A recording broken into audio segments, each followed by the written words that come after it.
100 साल का बूढ़ा अपनी जिंदगी खत्म करने के लिए जमीन में खुदाई कर रहा था, लेकिन गलती से उसे जमीन के अंदर सोने का एक टुकड़ा मिल गया। वो इतना खुश हो गया कि उसकी आंखें चमक उठीं और वो पागलों की तरह खुदाई करता चला गया। अविश्वसनीय रूप से उसके सामने और भी ज्यादा सोना निकलता गया। उसे सपने में भी ऐसा कुछ नहीं लगा था जो मौत की ओर जा रहा था। वो अचानक सोने का पहाड़ खोद बैठा। बूढ़े की खुशी से भरी हुई सांसें थम सी गई। उसे डर था कि कहीं ये खुशी किसी आवाज से टूट न जाए। इन सोने के टुकड़ों से उसका बाकी का जीवन अब चैन से गुजर सकता था, लेकिन किसे पता था यही सोना उसे एक अनंत अंधेरे में धकेल देगा। बूढ़ा सारा सोना लेकर शहर की ओर निकल पड़ा। वो एक नई जिंदगी की शुरुआत करने वाला था, लेकिन किस्मत का खेल एक बार फिर सामने आया। रास्ते में हार चुके कुछ सैनिकों ने उसका रास्ता रोक लिया। जैसे ही उन्हें सोने का पता चला, उन्होंने उसे लूटना शुरू कर दिया। बूढ़ा बहुत गुस्से में था, लेकिन इतने सैनिकों के सामने कुछ नहीं कर सका। लेकिन उसे हैरानी तब हुई जब सैनिकों ने सिर्फ उसका सोना ही नहीं, उसके प्यारे पालतू कुत्ते को भी नहीं छोड़ा। ये देखकर बूढ़ा अंदर तक हिल गया। एक सैनिक जो अभी तक बूढ़े का मजाक उड़ा रहा था, अगले ही पल उसकी खोपड़ी उड़ चुकी थी। दूसरा सैनिक कुछ समझ पाता उससे पहले ही बूढ़े ने उसे पीछे से चाकू मार दिया। बाकी सैनिकों ने जैसे ही आवाज सुनी, उन्होंने बंदूकें उठा ली और अंधाधुंध गोलियां चलानी शुरू कर दी। लेकिन गोलियां उनके ही साथियों को लगी। सिर्फ 1 मिनट में सभी सैनिक मौत की नींद सो गए। हालांकि बूढ़े ने कई सैनिक मार गिराए, लेकिन संकट अभी खत्म नहीं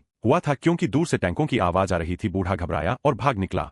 अधिकारी ने उसकी तरफ देखा, लेकिन पीछा नहीं किया, क्योंकि वो जानता था कि सामने उनका ही बिछाया हुआ बारूद